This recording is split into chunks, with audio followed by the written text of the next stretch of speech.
BBR టీవీకి స్వాగతం. నేను ఈ హనుమంతరావు. మాజీ మంత్రి కొనతాల రామకృష్ణ అనకాపల్లిలో అభిమానులతో ఆత్మీయ సమావేశం ఏర్పాటు చేశారు. ఈ సమావేశంలో ఆయన మాట్లాడుతూ జనసేన పార్టీలో చేరుతున్నట్లు ప్రకటించారు. రాష్ట్రం సుభిక్షంగా ఉండాలంటే టీడీపీ జనసేన కూటమిని గెలిపించాలని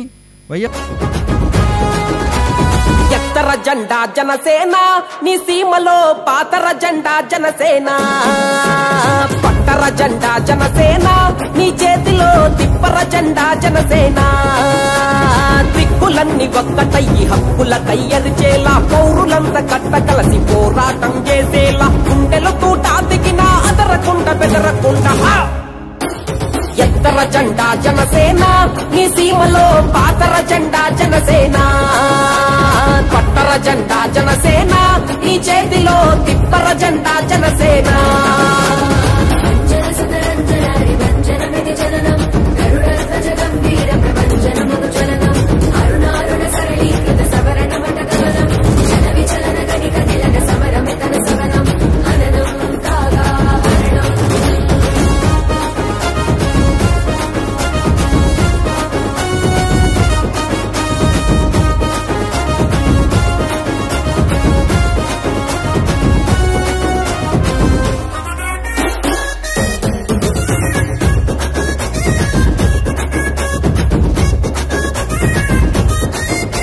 ఏ కులము లేదు రన్న, ఏ మతము లేదు రన్న, ఈ ఎర్ర జెండలోన ఏ స్వార్థము లేదన్నా, ఏ స్వార్థము లేదన్నా. నీ పేద బతుకులోన, నీ కూడు గుడ్డలోన, నీ బిడ్డ చదువులోన కొండంత అండరన్నా, కొండంత అండరన్నా.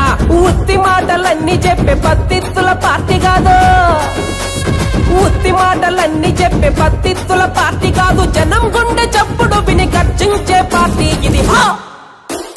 ఎత్తర జెండా జనసేన ఈ సీమలో పాతర జెండా జనసేన, పట్టర జెండా జనసేన ఈ చేతిలో తిప్పర జెండా జనసేన.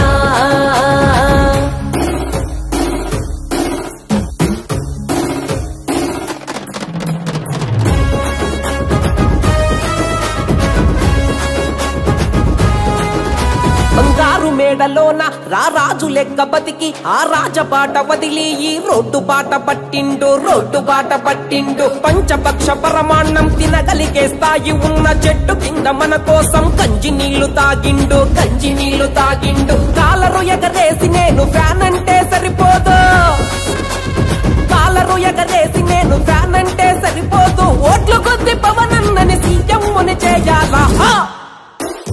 ఎత్తర జెండా జనసేన నీ సీమలో పాతర జెండా జనసేన, పట్టర జెండా జనసేన నీ చేతిలో తిప్పర జెండా జనసేన.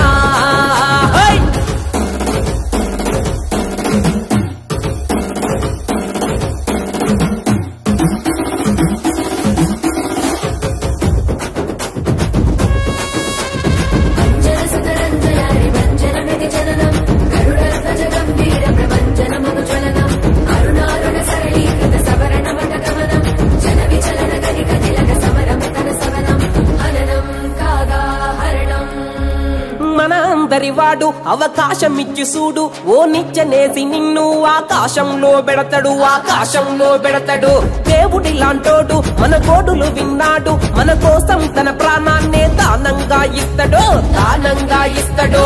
అవినీతుల నాయకులను అసలు వదిలిపెట్టడు, అవినీతుల నాయకులను అసలు వదిలిపెట్టడు. తొక్కి పట్టి తోలు తీసి టప్పుటాలు వాయిస్తాడు. ఎత్తర జెండా జనసేన, పాతర జెండా జనసేన.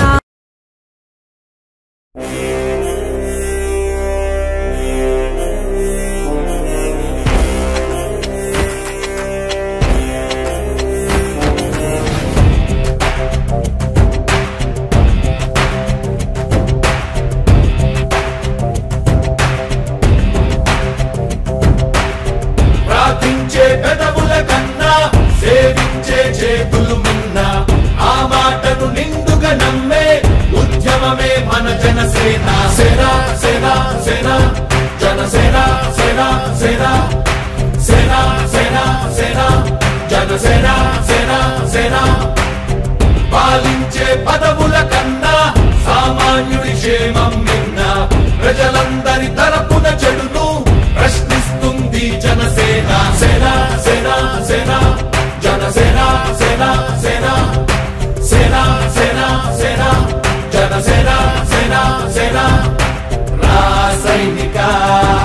కదలిరా రా సైనిక జనసేనానితో అడుగు వేద్దాం మనమిక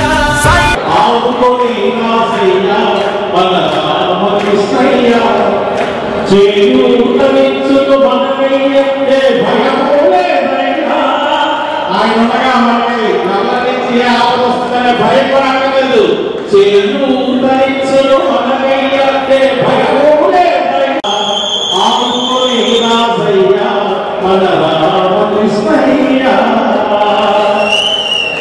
ఆయన ఇటీవల కాలంలో చూస్తున్నాం, ఏదో వివిధ రకాలుగా ఆయన పార్టీలో వస్తే ఇతరులకి ప్రాబ్లం వస్తుందనే విధంగా రాస్తున్నటువంటి అందరికీ కూడా ఈ పార్టీలో ఉండి ఆయన ఉద్యమ నాయకులని పదవుల కోసం ఆయన నాయకుడు కాదని, మీరు లేక విశాఖ వాసులు ఎంతో విలవిలలాడేనయ్యా, రైవాడ రైతులు నీరు లేక ఆక్రోశించేనయ్యా.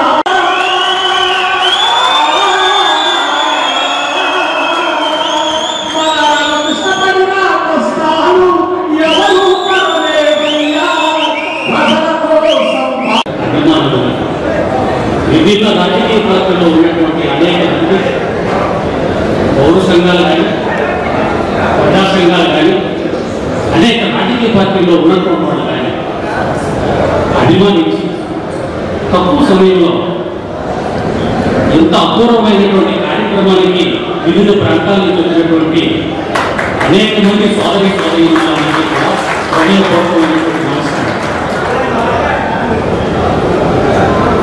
మరి చాలా కీలకమైన సమయంలో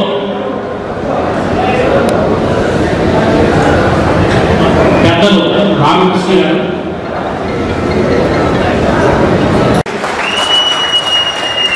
ఇది పెద్దలు చాలా మంది ఉన్నారు వేదిక ముందు, అనుభవపూర్వకమైనటువంటి వారు, వారందరికీ అర్థమవుతుంది. సాధారణ కార్యకర్తలకు అర్థం కాకపోయినా కూడా అర్థం చేసుకొని మనం ఈ కార్యక్రమాన్ని ముందుగా తీసుకుని వెళ్ళాల్సినటువంటి అవసరం ఉంది. మరి రామకృష్ణ గారి పేరులో మాకు వారితో ఉన్న ఫస్ట్ పార్లమెంట్ సభ్యులుగా ఆయన ఎన్నికలు ఉన్నటువంటి అనుభవం తప్పదు ప్రజల కోసం చెప్పి ఆయన తీసుకొని వచ్చారు.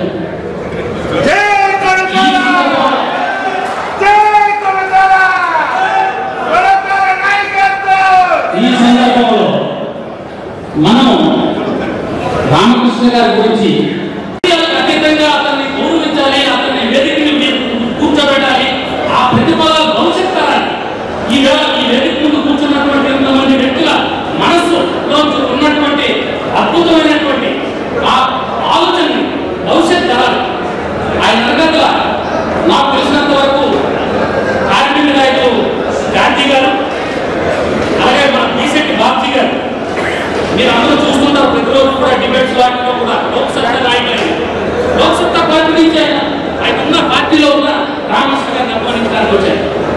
నాగేష్ గారు భారతీయ జనతా పార్టీలో ఉన్నారు, చూపించడానికి వచ్చారు.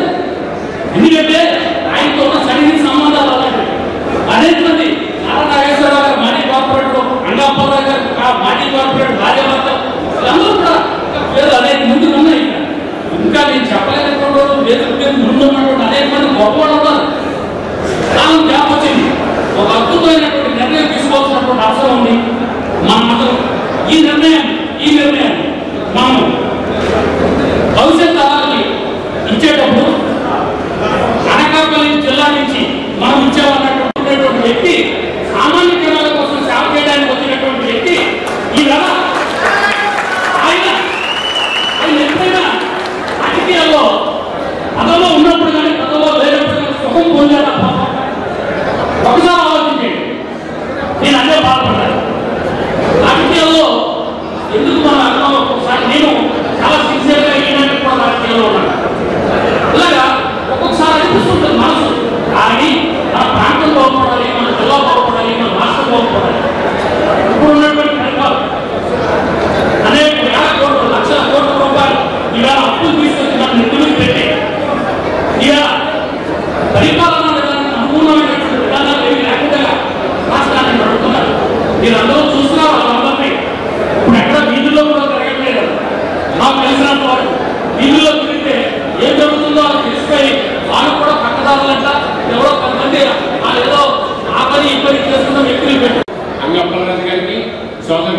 గారికి ఇతర పెద్దలందరికీ పేరు పేరున ధన్యవాదాలు తెలియజేసుకుంటున్నాను.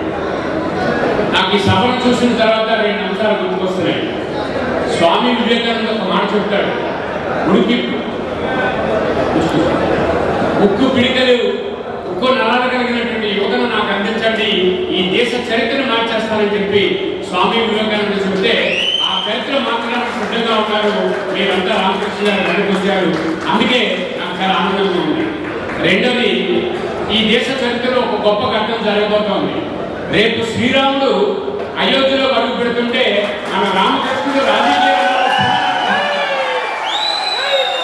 శ్రీరాముడు రావడం ఎంత వాస్తవం, రేపు రామకృష్ణ గారు విజయం సాధించడం కూడా అంటే అవసరం చెప్పి మీకు సందర్భంగా తెలియజేస్తున్నాను. నేను లోక్సత్తా పార్టీ రాష్ట్ర అధ్యక్షుడిగా ఉన్నాను. జయప్రకాష్ నారాయణ గారు నన్ను రాష్ట్ర అధ్యక్షుడిగా నియమించిన తర్వాత ఇప్పటికి జయప్రకాష్ నారాయణ గారితో 25 సంవత్సరాలుగా నేను అడుగులు వేస్తున్నాను. నేను పుట్టింది అనకాపల్లి, కానీ నా స్వస్థలం విజయనగరం. నేను 1983 నుంచి రాజకీయాల్లో చాలా చురుగ్గా ఉన్నాను. ప్రభుత్వ ఉద్యోగాన్ని పక్కన పెట్టి రాజకీయాల్లోకి వచ్చినటువంటి వ్యక్తి నేను. బొత్స సత్యనారాయణ, వీరభద్ర స్వామి అందరినీ ఎంఆర్ కాలేజీలో చదువుకున్న వాళ్ళమే. నేను ఎంఆర్ కాలేజీలో చదువుకున్నాను. నా ప్రాథమిక విద్య తుమ్మపాలలో జరిగింది, ఆ తర్వాత పెద్ద స్కూల్లో జరిగింది, ఆ తర్వాత ఎంఆర్ కాలేజీలో చదువుకున్నాను, ఎంఆర్ కాలేజీలో చదువుకున్నాను. కానీ మా తాతగారు బీసెటప్పల గారు అనకాపల్లి తొలి శాసనసభ్యుడు, వారి కొడుకు నేను జయప్రకాష్ నారాయణ గారి దగ్గరికి వెళ్ళిన తర్వాత మహాత్మా మన్నించు ఈ దేశాన్ని అనే ఒక స్లోగన్ చూసి, నేను సైతం ప్రపంచానికి సముద్రం ఒక్కటి ఆహుతించాను, నేను సైతం విశ్వసృష్టికి అసు ఒక్కటి దారపోసాలన్న శ్రీశ్రీ మాటలాగా త్యాగం అంటూ చేస్తే, మనసంటూ ఉంటే, మనిషిలా బ్రతకాలంటే జేపీ గారితో ఉండాలనుకున్నాను. తర్వాత రామకృష్ణ గారితో అడుగు వేయాలని చెప్పి మిత్రులారా, ఇది చరిత్రని తీసుకొచ్చి ఉత్తరాంధ్ర డిక్లరేషన్ ఇచ్చాం, రాష్ట్రంలో మంత్రికి ఇచ్చాం, ఎమ్మెల్యేకి ఇచ్చాం, ముఖ్యమంత్రికి ఇచ్చాం, అయినా మాట్లాడలేదే, దాని మీద స్పందన లేదే. ఇటువంటి సమాజం నుంచి ఒక గొప్ప నాయకత్వం వస్తేనే కానీ, మన కోసం పోరాటం చేసేవాడు వస్తేనే కానీ, మన గుర్తుని ప్రజల ముందు వినిపించేవాడు వస్తేనే కానీ, మన ఆరాటాన్ని పోరాటాన్ని శాసనసభలోనో పార్లమెంట్లోనే వినిపించేవాడు వస్తేనే కానీ ఈ సమస్యలకు పరిష్కారం రాదు. ఆ సమస్యలకు పరిష్కారం రావాలంటే తెగున్న మనిషి కావాలి, మనసు బిగున్న మనిషి కావాలి, మనోనిబ్బరంతో పనిచేసే మనిషి కావాలి, గొప్ప ధీరోదత్తులు కావాలి, గొప్ప హీరోదత్తులు కావాలి. ఈ అన్ని అంశాలు ఉంది ఒక కొనతాల రామకృష్ణ గారు అని చెప్పి మరొకసారి తెలియజేసుకుంటూ, సమయం చాలా అవసరం, చాలా మంది పెద్దలు ఉన్నారు. మరొకసారి నేను మిమ్మల్ని అందరినీ కోరుతున్నాను, ఇక్కడికి వచ్చి చప్పట్లు కొట్టడం కాదు, 3 నెలలు మీ సమయాన్ని పడి రాత్రి అంతా పగలంగా పనిచేయండి. మనకు సంబంధించిన మనుషులందరికీ చెప్పండి, ప్రశాంతంగా ఇంటికి వెళ్ళండి, గాజు గ్లాసులో టీ తాగండి, బాగుంది సైకిల్తో ఇంటికి వెళ్ళి ప్రచారం చేయండి అని చెప్పి మీకు అందరికీ తెలియజేసుకుంటూ సెలవు.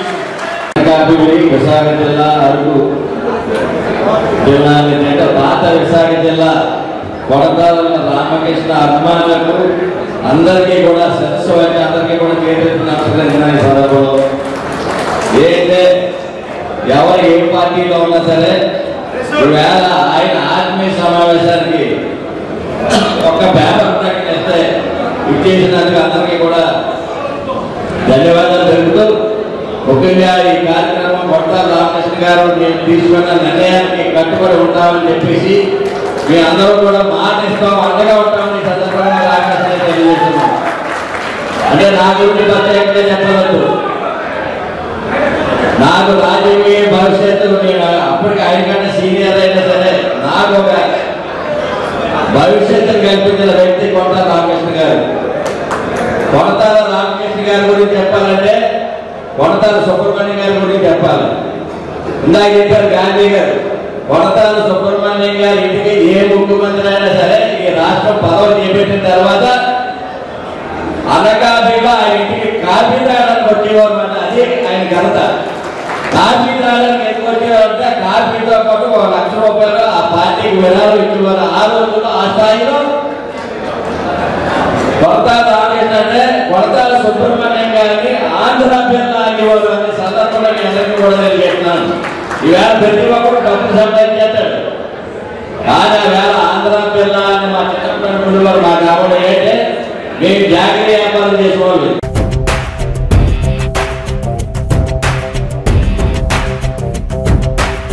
ప్రార్థించే పెదవులు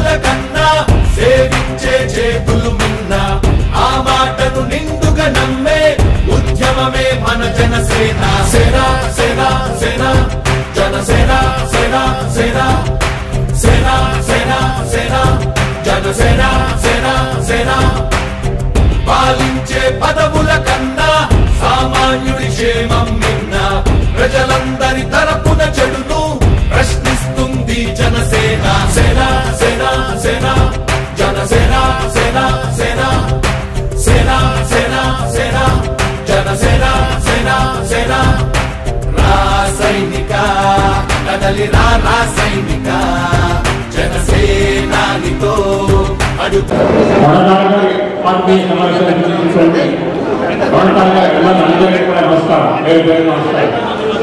అలాగే పెద్దలు కొంతా రామకృష్ణ గారికి నమస్కారం తెలియజేసుకుంటూ, అలాగే వేదిక మీద ఉన్న లోక్ సమతా పార్టీ అధ్యక్షుడు బిజిల్ పార్టీ గారికి, మిగతా వేదిక మీద ఉన్న వివిధ రంగాల నాయకులు అందరికీ కూడా తెలియజేసుకుంటున్నాం.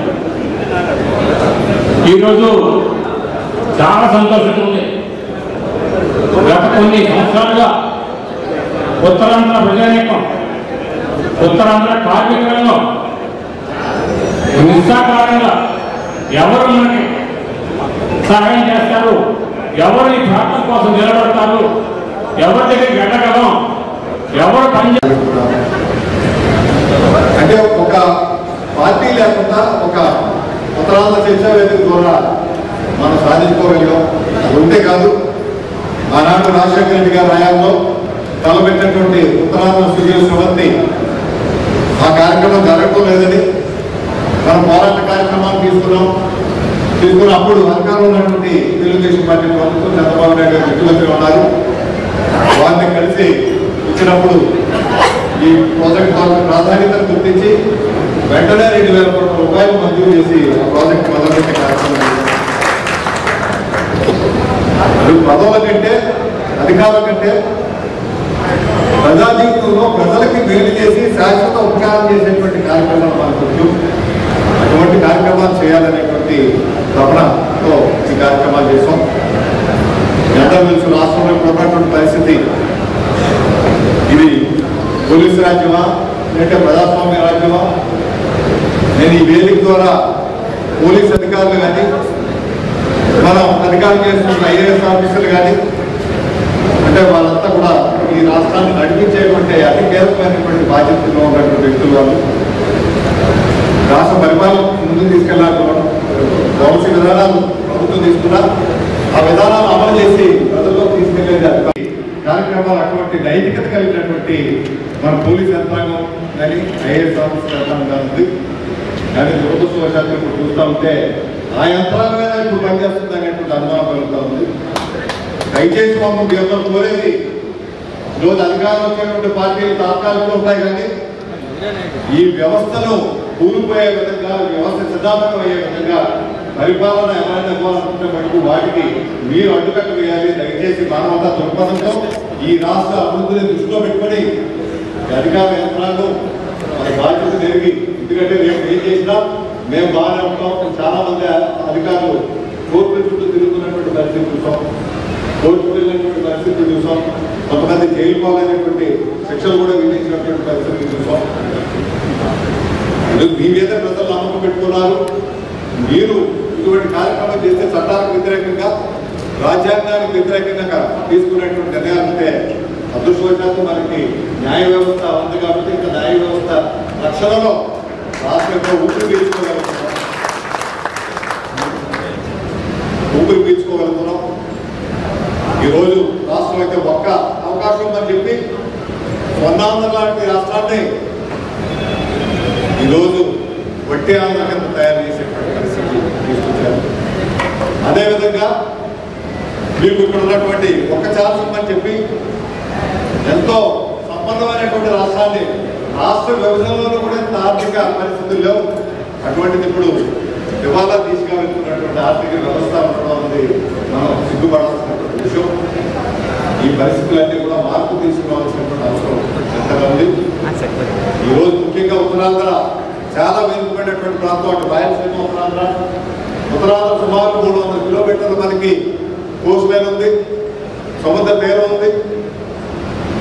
మనకి పుష్కలమైనటువంటి భూములు ఉన్నాయి, పుష్కలమైనటువంటి మీకు వనరులు ఉన్నాయి, అరణ్య ప్రాంతం ఉంది, అటు గిరిజనులు కానీ మత్స్యకారులు కానీ ఇటు ఇతర వారు కూడా మంచి సంపద కానీ గిరిజన సంపద కానీ అమూల్యమైన సంపద ఉంది. ఈ సంపదలను కాపాడుకోవాల్సిన అవసరం ఉంది, వారి జీవన విధానాలను కాపాడాల్సినటువంటి అవసరం ఉంది. వీటితో పాటు మన ప్రాంతాలు చాలా వెనుకబడినటువంటి పరిస్థితుల్లో మనకి గిరిజన ప్రజలు ఉన్నారు. మనకు అర్బన్ డిక్లరేషన్ అమలు చేయాల్సినటువంటి అవసరం ఉంది. ఇప్పుడు మొన్నే ఇక్కడ నుంచి ఒక ఎంపీపీ గారు ఎంపీటీసీ గారు వచ్చారు, ఆ పేర్లు చెప్పను కానీ వాళ్ళు చెప్పారు ఒక్క ఇల్లు కూడా ఇవ్వలేకపోయామండి 5 సంవత్సరాలు 4 సంవత్సరాల్లో. దౌర్భాగ్యం. మేము ఎందుకు పార్టీ పదవులు కూర్చున్నామో తెలియట్లేదు, నిధులైతే రావు, మేము చేసే కార్యక్రమం మమ్మల్ని పట్టించుకున్న వాడు పేరుకే ఆ ఎంపీగా కూర్చోవడం, ఎంపీటీసీ కూర్చోవడం, సర్పంచ్గా కూర్చోవడం తప్పితే రాజీవ్ గాంధీ తీసుకొచ్చినటువంటి రాజ్యాంగ సవరణ 73-74 సవరణ పూర్తిగా దొంగలో పెట్టి ఆ రోజు గాంధీ గారు కళ్ళగన్నటువంటి గ్రామ స్వరాజ్యం ఏదైతే తీసుకొచ్చారో ఆ స్వరాజ్యం పూర్తిగా ఒకట వేలుతో లాగి పారేసినటువంటి వ్యవస్థను తయారు చేసినటువంటి పరిస్థితులు ఉన్నాయి. ఇప్పుడు కూడా వ్యవస్థ పాడవుతున్నప్పుడు అందరూ మేలుకోవాల్సిన అవసరం ఉంది. లేక మన భావి తరాల వరకు మనం అన్యాయం చేసుకోవాలనో ఈ రోజు మళ్ళీ నిర్ణయం తీసుకోవాలని అనుకోవడానికి కూడా కారణం, ముఖ్యమైన కారణం ఇదే. ఈ రోజు అయిపోతుంది. 20 సంవత్సరాలు రాజకీయ జీవితం చేశాక తప్పనిసరిగా ఇటువంటి వ్యవస్థను కాపాడుకోవాల్సినటువంటి అవసరం ఉంది. మనది బ్రహ్మాండమైనటువంటి వ్యవస్థ, ఈ వ్యవస్థ చందాకరణం అయిపోయినటువంటి పరిస్థితి ఉంటే భయంతో బిక్కుగా అంటూ ఇంట్లో కూర్చోవలసినటువంటి పరిస్థితి ఈరోజు ఉంది. రాజకీయ పార్టీ రోడ్డు మీదకి వస్తే అవకాశం లేదు, ఒక ఉద్యోగస్తుడు రోడ్డు మీదకి వచ్చే అవకాశం లేదు, నోరికి మాట్లాడేటువంటి స్వేచ్ఛ లేదు. ఇటువంటి పరిస్థితుల్లో రాష్ట్రం పూర్తిగా అయాచితంగా దోపిడీకి గురవుతున్నటువంటి పరిస్థితులు కనిపిస్తున్నాయి. దీన్ని ప్రజలందరూ కూడా వ్యతిరేకించాల్సిన అవసరం ఉంది. ఎందుకు ఒకవైపు అభివృద్ధి జరుగుతూ ఉందంటే అభివృద్ధి కూడా ఏ కోశాన ఉంటున్నటువంటి పరిస్థితి లేదు. మనం చూసే ఉత్తరాంధ్రలో మన వ్యవసాయంగా మనకి చాలా నదులు ఉన్నాయి, మన వర్షపాతం ఎక్కువ, 2 పంటలు పండించుకునే అవకాశం ఉంది. కానీ ఒక్క ఇరిగేషన్ ప్రాజెక్ట్ అయిందే చెప్పండి. ఆ రోజు పోలవరం ప్రాజెక్ట్ ఎక్కడో ప్రాజెక్ట్ అక్కడే ఉంది, పోలవరం ప్రాజెక్టు పూర్తి చేయలేదు. ఆ రోజు రాజశేఖర రెడ్డి గారు శంకుస్థాపన వేసి పోలవరం ప్రాజెక్టు పూర్తి చేయాలని వేశారు. చంద్రబాబు నాయుడు గారు వచ్చి ఆ పోలవరం ప్రాజెక్టు 70% పూర్తి చేశారు. మేము కూడా అనుకోలేదు అంత శాతం పూర్తవుతుంది కానీ ఆయన చక్ర శుద్ధిగా కార్యక్రమం చేశారు. తర్వాత వచ్చాక రాజశేఖర రెడ్డి కుమారుడు జగన్మోహన్ రెడ్డి గారి కార్యక్రమాన్ని పూర్తి చేస్తారు, తండ్రి మొదలు పెట్టాడు, కొడుకు పూర్తి చేశాడు అనేటువంటి కీర్తి ఈ ముఖ్యమంత్రి గారికి దక్కుతుందని ఎంతో ఆశించాం. కానీ దురదృష్టవశాత్తు ఆ పోలవరం డ్యాము చుట్టుకుపోయేటువంటి పరిస్థితి కనిపిస్తూ ఉంది. రేపు ఏముందో తెలియదు, ఈ ఏడాది ఈ సీజన్ కూడా పనిచేసేటువంటి పరిస్థితులు లేవు.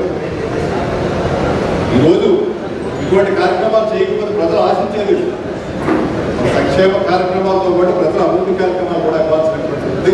2 కళ్ళులా చూసుకోవాల్సిన అవసరం ఉంది, సంక్షేమ అభివృద్ధి కూడా. ఈ రోజు రాజశేఖర రెడ్డి గారి విధానాలకు తూర్పులు పడిచే కార్యక్రమాలు జరుగుతూ ఉంది.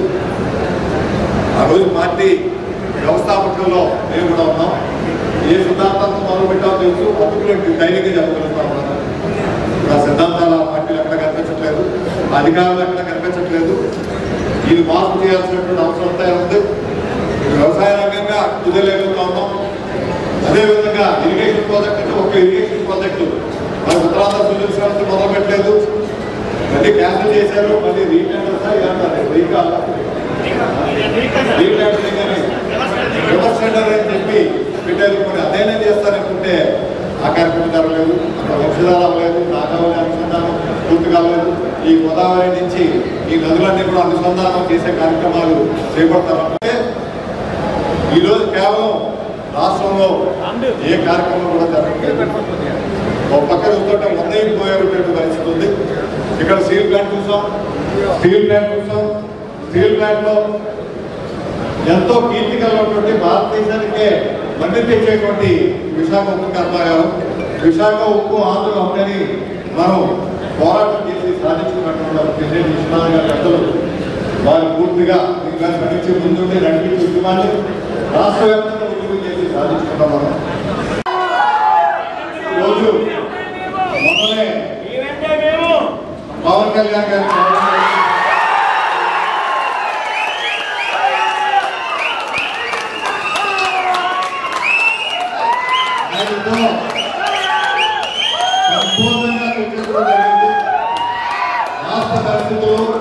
ఉత్తరాంధ్ర పరిస్థితులు మనతో చర్చించడం జరిగింది.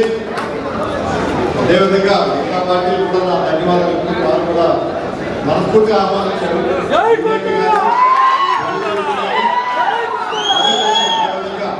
అదేవిధంగా కాంగ్రెస్ కానీ నాకు ఈ మధ్య ఒక సందిగ్ధ పరిస్థితి వచ్చిందన్నట్టు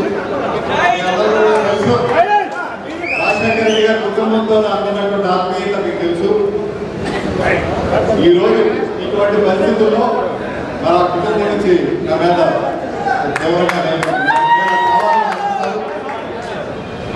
వాస్తవానికి వెళ్తే కాంగ్రెస్కి వెళ్తే అధికారం రాదు కానీ ఉద్యమాలు చేసేటువంటి స్వేచ్ఛ మాకు ఆ పార్టీ ఇచ్చింది. ఈరోజు ఇప్పటికే నేను మాట్లాడి మా సేవలో అందరితో మాట్లాడి చెప్పాను. దాని ప్రకారం ఈరోజు వ్యక్తం చేస్తానని చెప్పాను డాక్టర్ పవన్ కళ్యాణ్ గారికి. వారైతే వస్తాన్నారు కానీ నేనే ఉంటానా ఎన్నికల టైంలో మీ కార్యక్రమం మీకు ఒక్క విషయం చెప్తాను. ఎందువల్ల నేను ఇటువంటి నిర్ణయం తీసుకున్నానంటే చాలా మంది అందరూ ఇప్పుడు ఎక్కడ కనిపించినా ఎప్పుడు నిర్ణయం అని ఎప్పుడండి అనుకుంటారు. దేనికి ఎప్పుడన్నా వాళ్ళకి నాకే తెలుస్తుంది. ఈ నిర్ణయం తీసుకోవడానికి ముఖ్య కారణం పవన్ కళ్యాణ్ గారిలో నేను చూస్తుంది ఒకే ఒక్క విషయం, నాకు ఆయనకి సరిపడే విషయం. అది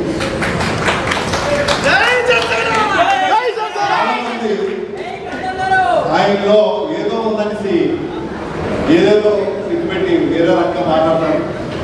అని మనం ఎప్పుడు ఒక మనిషిలో ఉన్నటువంటి స్పార్క్ చూడాలి. ఎందులో ఈ మనిషికి ప్రతి ఒక్కరిలో ఉంటుంది. మనకి ఎలాంటి వ్యక్తికైనా సరే దాన్ని చేయగలిగే శక్తి ఇప్పుడు ఉంటాయి మధ్యలో. అది ఒక్కొక్కరి భావతను ఒక్కొక్కరికి ఉపయోగిస్తాడు. నాకు అదృష్టవశాత్తు ఆయనకి నాకు ఇచ్చారంటే ఒక పట్టుదలతో ఒక మాట అంటే దాని మీద ఏ స్థాయికైనా ఎవరికైనా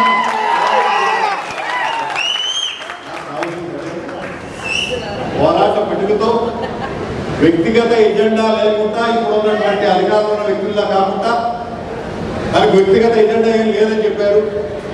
ఏ స్థాయికి త్రాగునీరు అని గతంలో ఉద్యమాలు ఎలా అయితే చేసామో ఆ ఉద్యమాల ఫలితంగా ఈ రోజున నేను కోరి తెలుసుకోవడానికి త్రాగునీరు ప్రత్యేకంగా ప్రాధాన్యత ఇవ్వాలి. మనం చేయాల్సిందంతా కూడా ప్రతి చేతికి మనం ఉండాలి, ప్రతి ఎకరానికి నీరు ఉండాలి. ఆ నినాదం ఏదైతే తీసుకున్నారో టీడీపీ కానీ జనసేన కానీ కలిసి సంయుక్తంగా తీసుకున్నటువంటి నినాదం ఇది పవన్ కళ్యాణ్ గారు ఇచ్చినటువంటి నినాదం. ఇవే కాకుండా ఆయన చిత్తశుద్ధి ఉంది. ఇప్పుడు మన రాష్ట్రం ఎందుకు రాష్ట్రపోతా ఉంది? రాష్ట్ర అభివృద్ధి మన ఎజెండా కాదు. ఈ రాష్ట్రానికి రాష్ట్ర ప్రభుత్వానికి వ్యక్తిగత ఎజెండా ఉందా తప్పితే అందువల్ల ఈ రాష్ట్రం పాడైపోతా ఉంది. ఈయనకి ఆ వ్యక్తిగత ఎజెండా ఏం లేదని స్పష్టంగా చెప్పారు. దానికి ఉదాహరణ కూడా చెప్తాను నేను మీకు. ఎందుకు వ్యక్తిగత ఎజెండా లేదనుకుంటారు కదా. ఆ రకంగా మనం ఈ ప్రాంతాన్ని ముఖ్యంగా ఆంధ్ర రాష్ట్రాన్ని ఉత్తరాంధ్రాన్ని మన అభివృద్ధి పెంచుకోవాలా. అభివృద్ధి మండలం ఏర్పాటు చేయాలి. ఇక్కడ నిధులు ఇవ్వాలి. గోదావరి జలాలు వంశధార వరకు అనుసంధానం చేసేటువంటి కార్యక్రమం జరగాలి. ఈ రాష్ట్రంలో పెండింగ్ ఉన్నటువంటి ఇరిగేషన్ ప్రాజెక్ట్స్ అన్ని కూడా పూర్తి చేయాల్సినటువంటి అవసరం ఎంత ఉంది. ఈ కార్యక్రమాలన్నీ కూడా వారు పుస్తకాలు చేయడానికి అన్ని కూడా చెప్పారు. అదేవిధంగా రైల్వే జోన్ కానీ స్పెషల్ కేటగిరీ కానీ వెలుగుపడినటువంటి ప్రాంతాల అభివృద్ధి విషయంలో కానీ ఈ అన్నిటి విషయంలో పూర్తి సహకారం ఇస్తానని చెప్పారు. వారితో ఇంకొక విషయం కూడా అడిగాను. మీరేమో ఇవన్నీ చేస్తా అంటున్నారు. ఒకవైపు ఏమో కేంద్రంలో ఉన్నదే బీజేపీ ప్రభుత్వం. మరి ఆ బీజేపీ ప్రభుత్వమే విభజన హామీలు అమలుపరచాల్సింది వారి చేతిలో ఉంది. మరి వారితో మీరు కలిసి ఉన్నారు. మరి ఎందువల్ల వారు చేయలేకపోతా ఉన్నారు? రేపు వీటి మీద చేయాల్సిన అవసరం అయితే ఏ స్థాయికి వెళ్ళాలి. లేదు కలిసి ఉండి చేర్చుకోగలిగేటువంటి ఎదురుతే అంతకంటే కావాల్సిందే లేదు. ఆ రకమైన ఆయనకి పూర్తిగా విశ్వాసం ఉంది. ఎందుకంటే ఈ రాష్ట్రంలో ఉన్నటువంటి ప్రభుత్వమే వీటన్నిటి కూడా వ్యతిరేకమైన వ్యక్తిగత ఎజెండాలో నా రాష్ట్రం అడ్డాకపోయినా పర్లేదు, నేను నా స్వలాభంతో ఎక్కువగా ఉంటాయి. అందు గురించి ఆ పట్టుదల కార్యదక్షత, ఆ పట్టుదల చేపట్టిన కార్యక్రమం చేయాలి. దీంతో పాటు త్యాగం కూడా ఒక రాజకీయ నాయకుడు. ఆ త్యాగంలో ఇంట్లో కనిపించింది కాబట్టి అందువల్ల నేను పవన్ కళ్యాణ్ గారు అధ్యక్షుడు జనసేన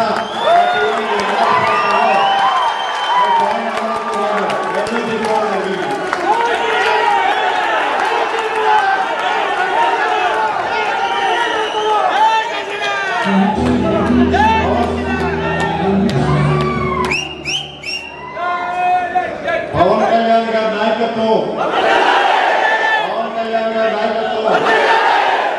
కళ్యాణ్ గారి నాయకత్వం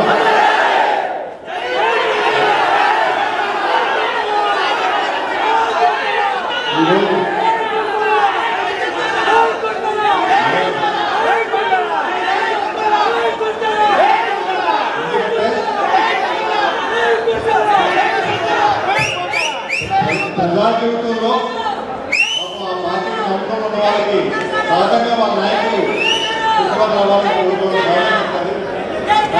అవన్నీ కూడా ఆలోచించలేదు. ఇప్పుడు ఉన్నటువంటి పరిస్థితుల్లో ప్రజాస్వామ్యాన్ని కాపాడడం మన ముఖ్యమైన బాధ్యత. మన పదవులు కాదు అది నమ్మి అన్కండిషనల్ గా ఎటువంటి కండిషన్స్ పెట్టుకోలేదు, ఎటువంటి వెయిటెన్స్ లేవు. అన్కండిషనల్ గా మద్దతు ప్రకటించడం అన్నది అది చాలా పెద్ద వ్యక్తిత్వం. మనిషి కొత్తగా రాజకీయాలు వచ్చిన వ్యక్తిత్వంలో మనకు మీకు చాలా ఉన్నత స్థాయికి వెళ్ళారు కాబట్టి ఆయన నాయకత్వాన్ని ఇష్టపడతామని ఇటువంటి త్యాగం అవసరం. ప్రజా జీవితంలో ఒక్కొక్కసారి మన పదవులు కూడా పూర్ణప్రాయంగా వదిలిపెట్టగలిగే శక్తి ఆత్మస్థైర్యం ఉన్నప్పుడే మనం ప్రజల తరఫున పోరాటం చేయగలుగుతాము. ఈయన ప్రజల తరఫున పోరాటం చేసేటువంటి వ్యక్తిత్వం కాబట్టి మా ఇద్దరికి ఈ రెండు విషయాల్లో కలిసాయి కాబట్టి భావస్వామి ఉంది. అందువల్లే ఇందులో కావడానికి నేను కూడా పూర్తిగా ఇష్టపడతా ఉన్నాను. తప్పనిసరిగా మా అందరూ కూడా కృషి చేసి కూడా ఎక్కువ విషయం కూడా నేను క్లారిఫై చేయకుండా వేదికగా వచ్చారు. చాలా చాలా పార్టీ సమాచారాలు వచ్చారు. వారు వచ్చి ఆత్మీయంగా వారి సూచనలు సలహాలు ఇవ్వడానికి వచ్చారు. కానీ దయచేసి వారిని ఈ పార్టీ మూలంగా అడగకపోతే వారు వారు వ్యక్తిగతంగా వారి ఇష్ట ప్రకారంగా వారు ఏం నిర్ణయం తీసుకున్నారు వారు తీసుకుంటారు. ఎందుకంటే పార్టీ చెప్తారు చేశారు కాబట్టి వాళ్ళు వచ్చారు. వచ్చి ప్రజాస్వామ్యంలో రాజకీయంలో ఉండాలి, ప్రజాస్వామ్యంలో ఉండాలని చెప్పడానికి వచ్చారు. ఉంటాయి అదే మన నాగేష్ చూసారు అనుకోండి, బీజేపీ మొత్తం రాజీనామా చేసి డైరెక్ట్ గా మనం ఏ నిర్ణయం తీసుకుంటాం.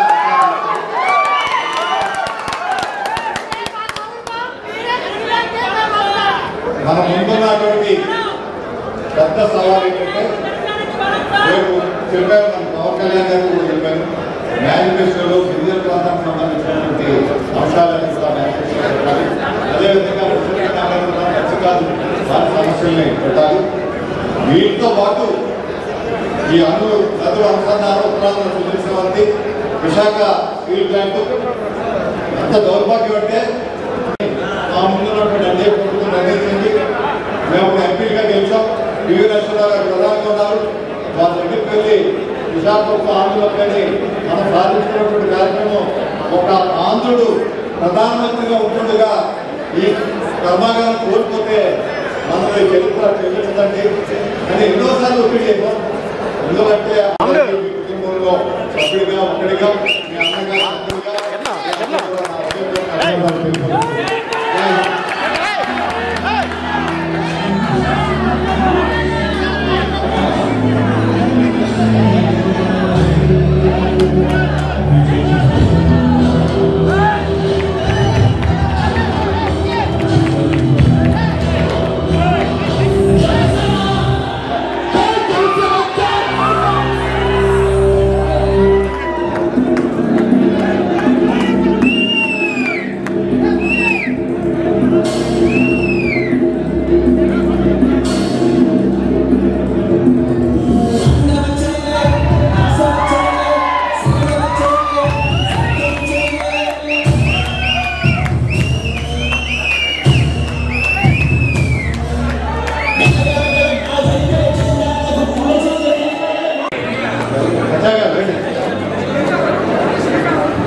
ప్రజాప్రతినిధులు సోదరులందరూ ఎవరి స్థానాల్లో వాళ్ళు కూర్చోవాలి, ముఖ్యమంత్రులందరూ వారి స్థానాల్లో కూర్చోవాలి, కార్యకర్తలు నాయకులు ఎవరి స్థాయిలో వాళ్ళు కూర్చోవాలి. సమావేశం పూర్తయిన తర్వాత కిందకెళ్ళి